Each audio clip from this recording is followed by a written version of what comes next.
এই গরমে ঠান্ডা ঠান্ডা শরবত খেতে আমরা কিন্তু কম বেশি সবাই ভীষণ পছন্দ করি। আর সেটা যদি হয় একটু ভিন্ন ধরনের শরবত, তাহলে কেমন হয় বলেন তো? হ্যাঁ বন্ধুরা, আজকে আমি তেমনই একটা রেসিপি আপনাদের মাঝে শেয়ার করার জন্য চলে এসেছি। আজকে আমি তৈরি করে দেখাবো কাঁচা আম পুড়িয়ে কিভাবে এই ভিন্ন ধরনের শরবতটি আমি তৈরি করেছি, তারই ফুল রেসিপি নিয়ে। হ্যালো বন্ধুরা, আসসালামু আলাইকুম। Welcome back to my channel Mousumi's cooking world. প্রথমে আমি গ্যাসের চুলার উপরে একটা স্ট্যান্ড বসিয়ে দিয়েছি, আর স্ট্যান্ডের উপরে আমি 3টা একই সাইজের আম নিয়েছি। আর আমগুলোর গায়ে আমি সামান্য কিন্তু অয়েল ব্রাশ করে নিয়েছিলাম। তো এখন আমি চুলার জালটা অন করে দিলাম। শুরু থেকে শেষ পর্যন্ত কিন্তু চুলার আঁচটা একদমই স্লোতে রাখতে হবে, তা না হলে কিন্তু আমগুলো পুড়ে যাবে আর ভিতরে কিন্তু ভালোভাবে সিদ্ধ হবে না। আমগুলো পুড়তে দেওয়ার পরে কিন্তু ফার্স্টের দিকে আমের গায়ে যে কষগুলো থাকে ওটা কিন্তু হালকা ছিটে চুলার আশেপাশে পড়তে পারে, এতে ভয় পাওয়ার কিছুই নাই। 1-2 মিনিট পরে কিন্তু এটা ঠিক হয়ে যাবে। তো এভাবে করে আমগুলো আমি দুই পাশ উল্টে পাল্টে ভালোভাবে পুড়িয়ে নিচ্ছি। তো দেখতে পাচ্ছেন বন্ধুরা, আমগুলো কিন্তু খুব ভালোভাবে পুড়ে গেছে। আর একটা আম, এই আমটা কিন্তু খুব ভালোভাবেই পুড়ে গেছে, ওটা আমি উঠিয়ে নিচ্ছি। আর এই আমগুলোকে আমি ভালোভাবে এপাশ ওপাশ করে পুড়িয়ে নিচ্ছি, ভিতরে যেন অনেক সফট ভাবে পুড়ে যায়, সেজন্যই কিন্তু আমি দেখে নিচ্ছিলাম। এই তো শেষমেশ আমগুলো কিন্তু খুব সুন্দরভাবে পুড়ে গেছে, আর ভিতরের অংশও কিন্তু খুবই সফট হয়েছে, দেখেই হয়তো আপনারা বুঝতে পারছেন। আমগুলো কিন্তু খুব বেশি পুড়ে গেলে ভিতরে কিন্তু ভালোভাবে সিদ্ধ হবে না।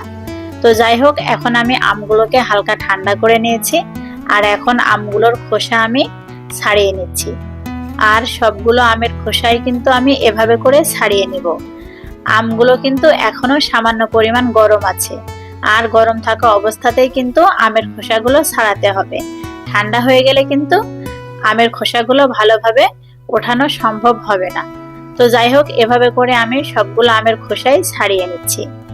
গরমের এই দিনে আম পোড়ার এই শরবতটি শরীরের জন্য যেমন উপকারী, আর খেতেও কিন্তু ভীষণ টেস্টি।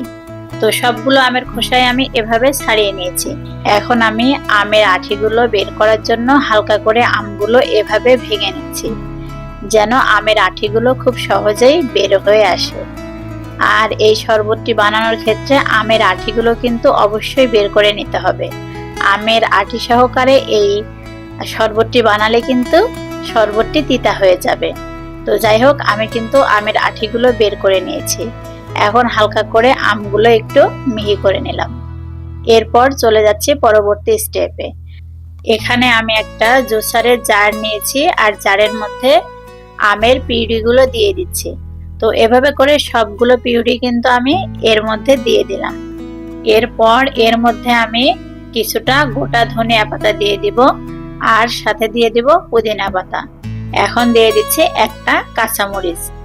এরপর দিয়ে দিচ্ছি 1/4 কাপ চিনি, আর তার সাথে দিয়ে দিচ্ছি হাফ চা চামচ বিট লবণ, আর দিয়ে দিচ্ছি কিছুটা লেবুর রস, এবং সবশেষে এর মধ্যে দিয়ে দিচ্ছি আমি হাফ চা চামচ ভাজা জিরার গুঁড়া। এখন আমি সবগুলো উপকরণ খুব ভালোভাবে ব্লেন্ডারে ব্লেন্ড করে নিব। এরই মধ্যে সবগুলো উপকরণ আমি খুব ভালোভাবে ব্লেন্ড করে নিয়েছি। তো দেখতে পাচ্ছেন বন্ধুরা, আমের পিউরিটা কত সুন্দর হয়েছে। তো এখন আমি আমের পিউরিগুলো দিয়ে শরবত বানিয়ে আপনাদেরকে দেখিয়ে দিচ্ছি। শরবত বানানোর জন্য এখানে আমি একই সাইজের 2টা গ্লাস নিয়েছি, আর গ্লাসের মধ্যে আমি 3 চা চামচ করে আমের পিউরি দিয়ে দিলাম, আর দিয়ে দিচ্ছি কয়েক টুকরা করে আইস কিউব।